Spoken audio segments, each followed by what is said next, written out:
the conversation throughout the weekend will be about should Tua retire? Should Tua continue to play? What do you think? Whether or not Mr. Tagovailoa You know, continue to play? if I was, because I hate to give, tell people what they should or shouldn't do, because I can remember when we in the military and people tell you it's time to retire, and people like, no, I ain't ready to retire, whatever yet. But what I do, I just look at his well being and his health, afterwards, and he still got a life to live afterwards. Just recently got married, got kids. I think Tua has a opportunity to probably. I know any one of these channels will pick him up to be a commentator or something like that.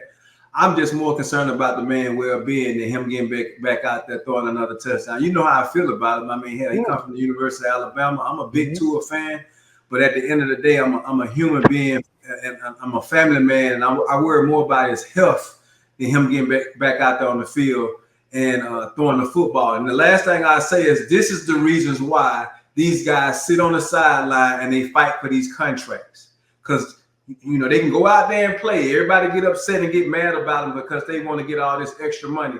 But just like just what like having the tour, it could happen to anybody else. And if they don't have those contracts in place, then they family is not and their livelihood is gone. So I'm glad he was able to get the bag before all this happened. And whatever decision he made, I'm gonna support him. Okay, so I will pick up that baton and right where you left off and run with it. You talked about the contract, right? Tua signed a $212 million 4-year deal in the offseason, $55 million, $56 million per year over the next 4 years, with $40 million of that guaranteed.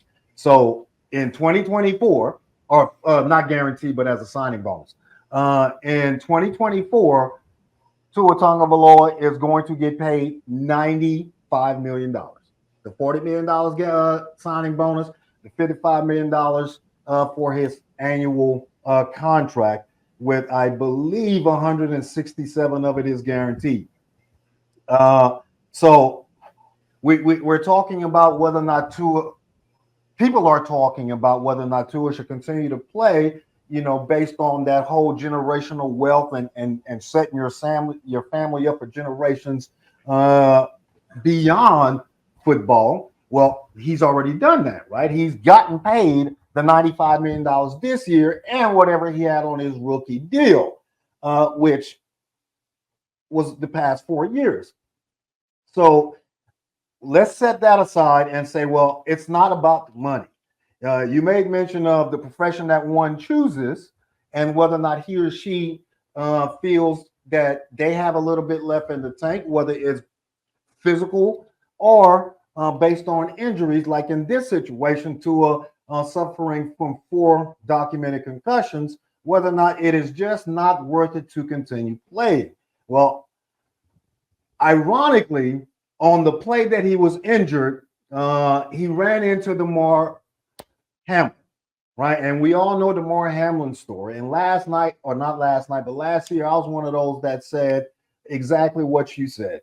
Thinking long term, thinking about the young man's health, thinking about the contributions that he could have in this world beyond football. I was on the side of, well, maybe Damar Hamlin should step away from the game because you literally did pass away on the field for several minutes. And if not for those first responders and a phenomenal job that they did, you could have, 1, still be gone, 2, come back in a diminished capacity. But thankfully that didn't happen.